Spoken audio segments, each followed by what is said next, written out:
হাসির রাজা, জ্ঞানের রাজা, রসিক রাজা গোপাল ভাঁড়।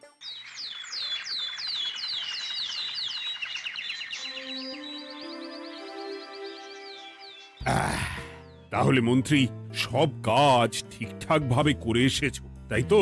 আগে মহারাজ, আমি কোন কাজটা ঠিকঠাক করে করি না আপনি বলুন। আমি শুধু আপনাকে ওই কোষাগার থেকে মোহর সরানোর কাজটাই খুব ভালোভাবে করতে দেখেছি মন্ত্রী মশাই। আর বাকি সব কাজে তো আপনি লবডঙ্কা। গোপাল, মুখ সামলে কথা বলো, হ্যাঁ? বেশি বাড়াবাড়ি করো না। কি বলতে চাইছেন মন্ত্রী মশাই? বাড়াবাড়ি করলে মারামারি হয়ে যাবে? আচ্ছা, হয়েছে হয়েছে, অনেক হয়েছে, সকলে এইবারে থামো। ঝগড়াঝাটি বন্ধ হোক, এমনিতেই খুব গরম। বলছি কি, যা গরম পড়েছে এইখানে তো থাকাটাই দায় হয়ে যাচ্ছে। উফ, আর যে পেরে উঠছি না। মনে হয় আপাতত এখান থেকে কদিনের জন্যে। মহারাজ, বাইরে রাজ্যের প্রজারা জড়ো হয়েছে, সকলে মিলে বিক্ষোভ করছে। একবার একবার শিগগির আসুন মহারাজ, নইলে সাংঘাতিক কিছু একটা ঘটে যাবে। কি হলো? আবারও কোনো সমস্যা হলো নাকি? আমাদের রাজ্যের প্রজারা তো যথেষ্ট বোঝদার, তারা তো এমনি এমনি ঝামেলা ঝঞ্ঝাট সৃষ্টি করার মানুষ নয়। গোপাল, চলো গিয়ে দেখি।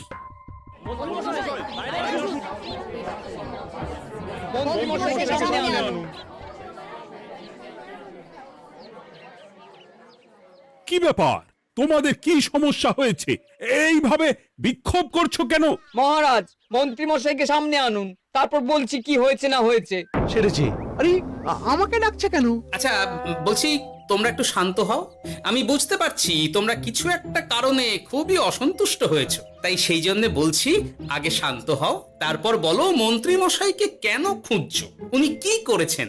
গোপাল দাদা, তুমি তো জানোই রাজ্যে যা গরম পড়েছে, তার জন্য খাল বিল পুকুর নদী নালা একেবারে শুকিয়ে গেছে, চারিদিকে জলের হাহাকার। হ্যাঁ হ্যাঁ, সে তো জানি।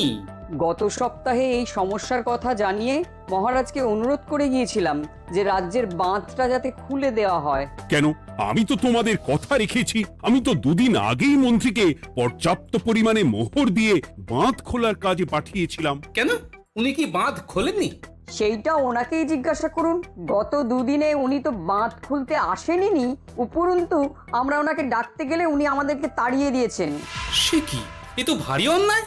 দুদিন ধরে অপেক্ষা করে আর না থাকতে পেরে আজকে আমরা এখানে এসেছি। এই অবস্থায় আমরা কি করব? যদি আমাদেরকে আমাদের রাজ্য সাহায্য না করে, তাহলে কোথায় যাব আমরা? ছি ছি ছি, আমি তো ভাবতেই পারছি না। মন্ত্রী, এই মন্ত্রী! মহারাজ, মন্ত্রী মশাইয়ের ব্যাপারটা পরে দেখে নিচ্ছি, আগে এদেরকে শান্ত করেই চলুন। মনে রাখবেন, প্রজারা একবার বিপক্ষে চলে গেলে কিন্তু খুব মুশকিল হয়ে যাবে। শোনো সকলে, তোমরা আজকের দিনটা একটু কষ্ট করো। আমি কথা দিচ্ছি, কাল সকাল হলেই বাঁধ খোলার ব্যবস্থা করব, ঠিক আছে? ঠিক কথা বলেছো তো গোপাল দাদা। দাদা বলে যখন ডাকো, তখন দেখো এই দাদা তার ভাইদের কিছুতেই নিরাশ করবে না। শুধু আজকের দিনটা একটু চেয়ে নিচ্ছি, ব্যাস। ঠিক আছে, আজকে আমরা চলে যাচ্ছি, কিন্তু কালকে কিছু না হলেই। কোনো কিন্তুরই জায়গায় নেই পুঁটির বাবা। আর তোমরা রাগ করো না। চিন্তা করো না, সকাল হলেই সাঙ্গ পাঙ্গ নিয়ে আমি বাঁধ খোলার কাজে নেমে যাব।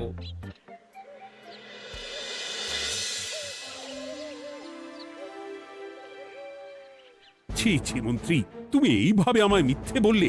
ভাবতেই পারছি না কি দরকার ছিল আমায় মিথ্যে আশ্বাস দিয়ে প্রজাদের সামনে নাক কান কাটার। মুখে কুলুপ কেন? উত্তর দাও। না, মানে আমার শরীরটা ঠিক ভালো ছিল না, তাই বাড়ি থেকে বেরোতে পারিনি। বলছি কি, শরীর খারাপ থাকলে রাজসভায় খবর দিতে পারতেন, আমরা কেউ দায়িত্বটা পালন করতাম, কি আছে? সমস্ত মোহরগুলো একস্থ করে ঘাপটি মারলেন ঘরে।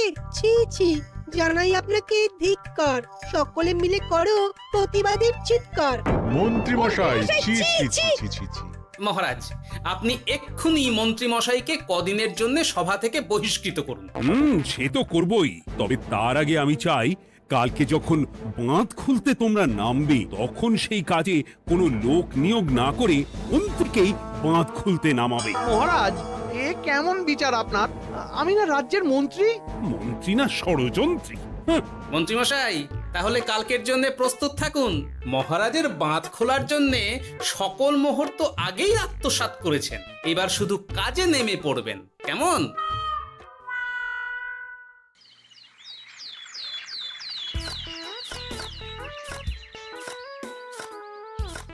গোপাল এইবারে ছেড়ে দাও, আর পাচ্ছি না। এত সহজে হাল ছাড়লে হবে বলুন? এই কে আছো? ওই শাবল কোদালগুলো দাও, আমি এদিকটায় খুঁচিয়ে দিই। সভাকবি, বিজ্ঞানী, এসো এসো এসো, হাত লাগাও। সবে মিলে করি কাজ, বাঁধ খোলা হবে আজ। বাঁধ খোলা হবে আজ, মন দিয়ে করো কাজ। একদম, হাত লাগাও, জোর লাগাও। গোপাল দাদা, সভাকবি, বিজ্ঞানী দাদা আর আর বাকি দাদা ভাইরা আসুন আসুন, সকলে একটু শরবত খান। আমাকেও একটু শরবত দাও। মোহরগুলো খেয়েও তৃষ্ণা মেটেনি বুঝি? হুম হুম। বাঁধ এক্ষুনি খুলবে, প্রজাদের সব জ্বালা জুড়োবে। বাঁধ খুলে গেছে। আমাকে বাঁচাও, আমাকে বাঁচাও। কোনো কোনো সময় ভুল করলে নিজেই সেই ভুল শুধরে আবার ফিরতে হয়। আপনিও তাই করুন মন্ত্রী মশাই, নিজে নিজেই উঠে আসুন। চলো সকলে। গোপাল, তুমি তোমার সাথীদের নিয়ে যা করলে সত্যি ভাবাই যায় না। মহারাজ, নিজেদের রাজ্যের সমস্যায় নিজেরাই কোমর বেঁধে নেমে সমস্যার সমাধান করেছি, পরিস্থিতি মোকাবিলা করেছি। এর জন্যে আপনি এমন করে বলবেন না। ওহ, তোমরা না থাকলে যে কি হতো। মহারাজ, আমরা আছি তো, এত ভাববেন না আপনি। আপনি বরং আমাদের সকলের জন্য কিছু খাবারের ব্যবস্থা করুন, খুব খিদে পেয়ে গেছে। হ্যাঁ, নিশ্চয়ই নিশ্চয়ই। তোমরা সকলে ভিতরে এসো, হাত পা ধুয়ে নাও। ততক্ষণে আমি রানীকে আহারের ব্যবস্থা করতে বলছি।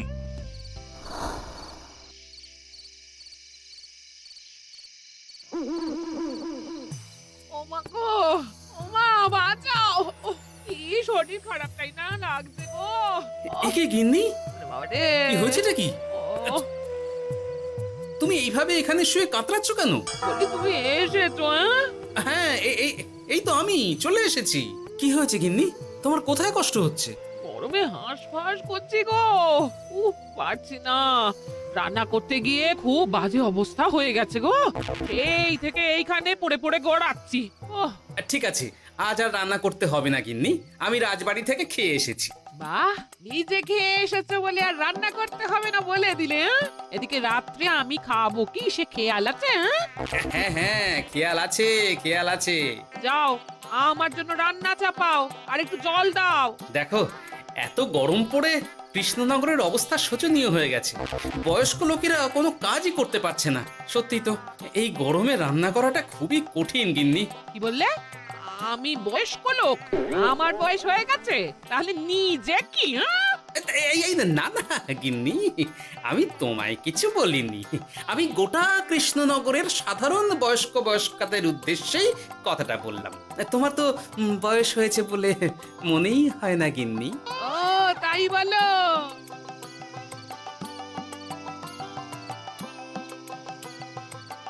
নাও গিন্নি, জল নাও। আজ না হয় আমি রান্না করব। হে ভগবান, মুখের একটু লাগাম দাও। এইভাবে যখন তখন সত্যি কথা বলিও না।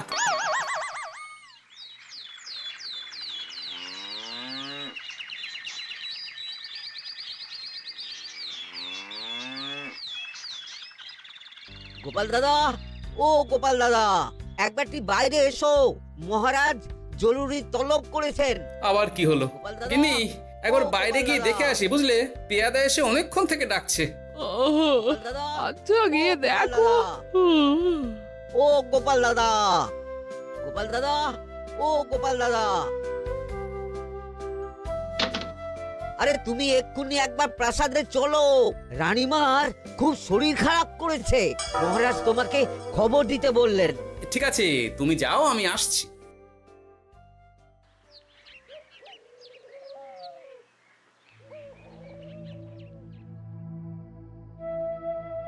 গোপাল, কি হবে বলো তো? রানী তো দুমদাম করে ব্যারামে পড়ে না। মহারাজ, ভয় পাবেন না, আমরা আছি তো। বৈদ্যকে পরীক্ষা করতে দিন, দেখি সে কি বলে। মহারাজ, অতিরিক্ত গরমের জন্য শরীরটা খারাপ হয়েছে। আসলে উনি এই তীব্র দাবদাহ নিতে পারেননি। তবে চিন্তা করবেন না মহারাজ, আমি বাড়ি গিয়ে এক ধরনের বিশেষ পথ্য পাঠিয়ে দিচ্ছি। রানীমা খেলেই সুস্থ হয়ে উঠবেন। মহারাজ নিজের কানেই তো শুনলেন, রানীমার তেমন গুরুতর কিছু হয়নি, চিন্তা করবেন না। বৈদ্যর ওষুধে উনি সেরে উঠবেন। যাওয়ার আগে একটা কথা বলে যাই, গরমের এই দাবদাহ কিন্তু আরো ভয়ঙ্কর হবে, তাই সকলে খুব সাবধানে থাকবেন। শরীর যাতে ঠান্ডা থাকে এমন হালকা পাতলা খাবার খাবেন। আসি, রাজসভায় দেখা হবে। মহারাজ, বৈদ্যমশাই কিন্তু এটা ঠিক বলেছেন, গরম আরো বাড়বে, তাই দুজনেই খুব সাবধানে থাকবেন, কেমন? গতকাল তো আমার গিন্নিও গরমের চোটে কুপকাত হয়ে গেছিল, শেষমেশ আমাকেই বাড়ি গিয়ে রান্না করতে হলো আর কি। ও বাবা, তাই নাকি? তাহলে তো খুবই চিন্তার ব্যাপার। আচ্ছা মহারাজ, আমি তাহলে এখন আসি, আবার রাজসভায় দেখা হবে। এই গরমে আর এখানে থাকতে পারছি না, বলছি কদিনের জন্য না একটু অন্য কোথাও গেলে হয় না গো? গিন্নি, এই গরমে ঘরেই থাকো, অন্য কোথাও যাওয়ার মোটে নাম করো না। বাইরে বেরোতে গিয়ে যদি কোনোভাবে গরম হাওয়া শরীরে লেগে যায় তাহলে বিপত্তির আর শেষ থাকবে না গিন্নি। কিন্তু এখানেও তো যা গরম পড়েছে, পচে গলে মরে যাই আর কি। উফ গিন্নি, দয়া করে এইসব বাজে কথা বলা বন্ধ করো তো, আমার আয়ুর থেকেও তোমার আয়ু দীর্ঘ হোক। বাহ, তুমি এসব কথা কোথা থেকে শিখলে গো? হুম? এই তো তোমার থেকে আর কি। গোপাল, গোপাল, রাজ্যের অবস্থা খুবই বেহাল। এই সবই আমাদের পোড়া কপাল। আরে সভাকবি, কি হয়েছে? তোমাকে দেখে তো মনে হচ্ছে তুমি কিছু... বিজ্ঞানী মহারাজ দুজনেই অজ্ঞান, ঘটি ঘটি জল ঢেলেও ফেরাতে পারেনি তাদের জ্ঞান। কি বলছো কি? তা তুমি এই ব্যাপারটা জানলে কি করে? গিয়েছিলাম একটু আগে বিজ্ঞানীর বাড়ি, গিয়ে দেখি লোকজনের ভিড় সারি সারি। সে কি? শুনলাম মহারাজ তাকে কিছু বলতে এসেছিলেন, তারপরে দুজনে বাইরে বেরিয়ে আসতেই অজ্ঞান হয়ে গেলেন। মহারাজ বিজ্ঞানীর বাড়ি গিয়েছিলেন, তাও আবার রানীমাকে ছেড়ে? রাজবৈদ্য কত করে বললেন এই সময় যখন তখন ঘরের বাইরে বেরোবেন না, কে শোনে কার কথা?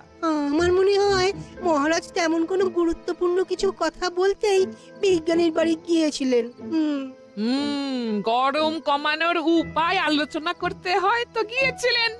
আমাদের মহারাজ তো নিজের চোখেই দেখেছেন এই তীব্র গরমের চোটে রাজ্যের কি অবস্থা, কি অবস্থা। ঠিক বলেছো গিন্নি, আমার এই কথাটা তো মাথাতেই আসেনি। ধন্যবাদ গিন্নি, অসংখ্য ধন্যবাদ তোমায়। আমায় পরে ধন্যবাদ জানিও। হ্যাঁ, এখন আর দেরি না করে বৈদ্য মশাইকে সঙ্গে নিয়ে বিজ্ঞানী মশাইয়ের বাড়ি যাও। হ্যাঁ,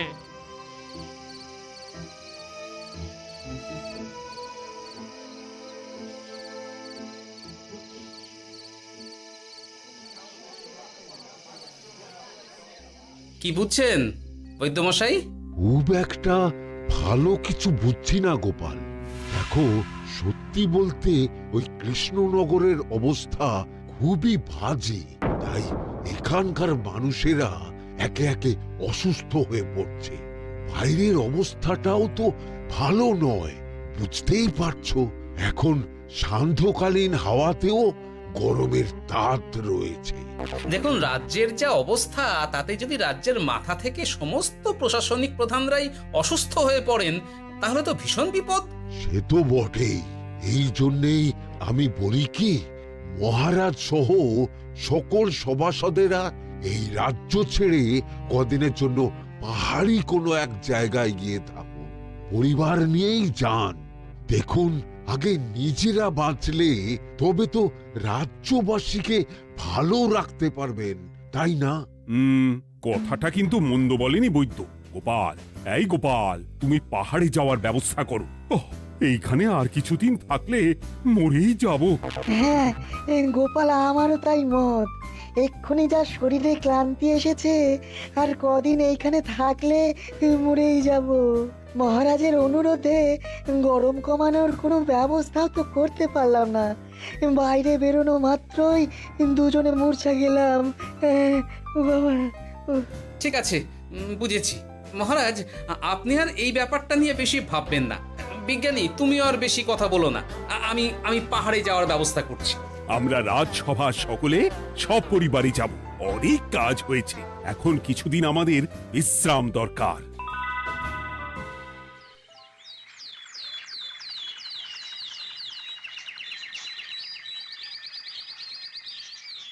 এ কি গোপাল, মন্ত্রীকেও তুমি আমাদের সঙ্গে নিয়ে যাচ্ছ?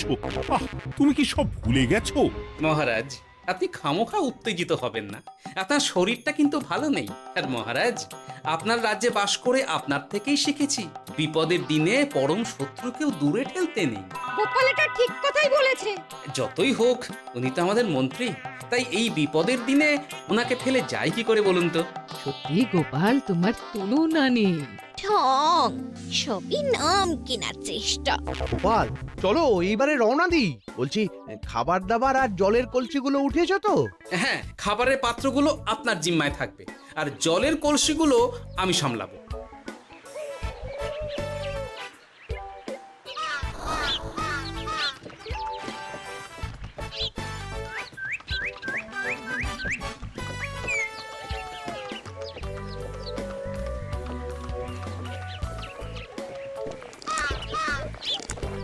কি গো, তুমি খাবার ছেড়ে শুধুই জল খাচ্ছ?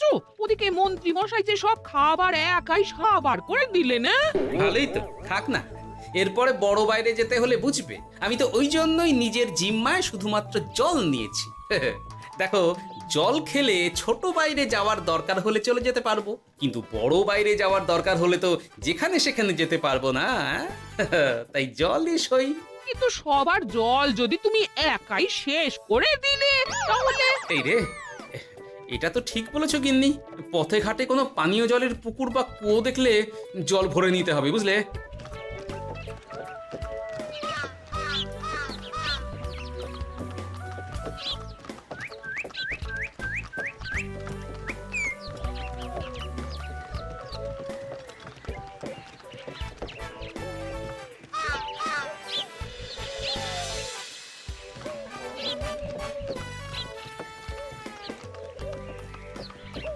সকলে আসুন, দেখুন দেখুন মহারাজা আমার মূর্ছা গিয়েছেন। আসুন। সে কি, কৃষ্ণনগর পেরিয়ে এসেছি, এখন এই অচেনা অজানা জায়গায় এসে মূর্ছা গেলেন? গিন্নি চলো তো শিগগির গিয়ে দেখি।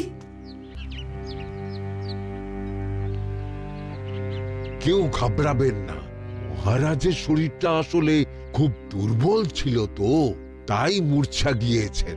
তবে চিন্তার কিছু নেই, আমি এক ধরনের পথ্য দিচ্ছি, এটা খেলেই উনি আবার সুস্থ হয়ে যাবেন। ঠিক আছে বৈদ্য মশাই, আপনি তাহলে যত তাড়াতাড়ি সম্ভব পথ্যটা তৈরি করুন। হ্যাঁ, আমার এই পথ্যটা তৈরি করার জন্যে একটু জলের প্রয়োজন। একটু জলের ব্যবস্থা করুন তো। এ মা, বলি গাড়িতে যে এক ফোঁটাও জল নেই গো, কি হবে? এই গোপাল, তুমি একাই সব জল খেয়ে বসে আছো? হ্যাঁ গোপাল, এখন এসব বাদ দাও, চলো একটু জলের ব্যবস্থা করি। হ্যাঁ, খানাখন্দ, খাল, বিল, নদী, সমুদ্র, যেখান থেকে পারো জল নিয়ে এসো। জল ছাড়া এই পথ্য বানানো অসম্ভব। গোপাল, এ কি করা যায় বলো? দাঁড়াও, আমি একটু ছোট বাইরে থেকে ঘুরে আসছি। হ্যাঁ, খুব জোরে বেগ আসছে, ত্যাগ না করতে পারলে বুদ্ধি খুলবে না।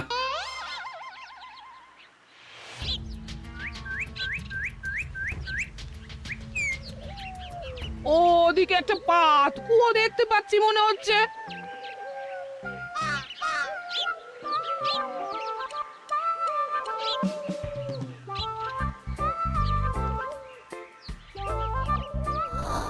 জল কোথা থেকে পাবো? তবে কি জলের অভাবে আজকে মহারাজ সুস্থ হতে পারবেন না? রানীমা, ব্যাকুল হবেন না, আমি আছি তো। আমি থাকতে কিচ্ছু অঘটন ঘটবে না। সকলে শুনুন, বিশেষত মহিলাদের বলছি, আপনারা সকলে নিজেদের কাছে যত শাড়ি আছে সেই প্রত্যেকটা শাড়ি আমাকে দিন। আমি শাড়ি জুড়ে জুড়ে লম্বা রশ্মি বানাবো, তারপর সেই রশ্মিতে বালতি ঝুলিয়ে জল তুলব। দয়া করে কেউ দেরি করবেন না।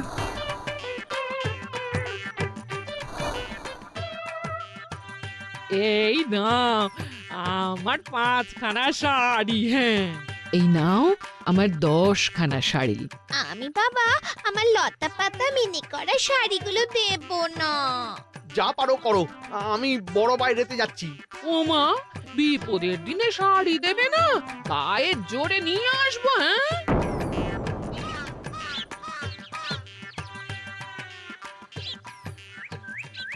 এ বাবা, এখনো কিছুটা কাপড় লাগবে তো। যা গভীর পাতকুয়া, সবার সব শাড়ি তো কাজে লাগিয়ে দিয়েছি, এখন কি হবে? আরে ওই তো কার একটা ঝোপের কাছে ধুতি পড়ে রয়েছে, যাই ওইটাই নিয়ে নি। এই গোপাল গোপাল, আরে করো কি ওটা তো আমার ধুতি। আরে আরে আমি এই ঝোপে বড় বাইরের জন্য এসেছি। আরে মন্ত্রী মশাই, বড় বাইরে করার সময় অযথা অন্যদিকে মন দেবেন না, তাহলে পেট সাফা হবে না।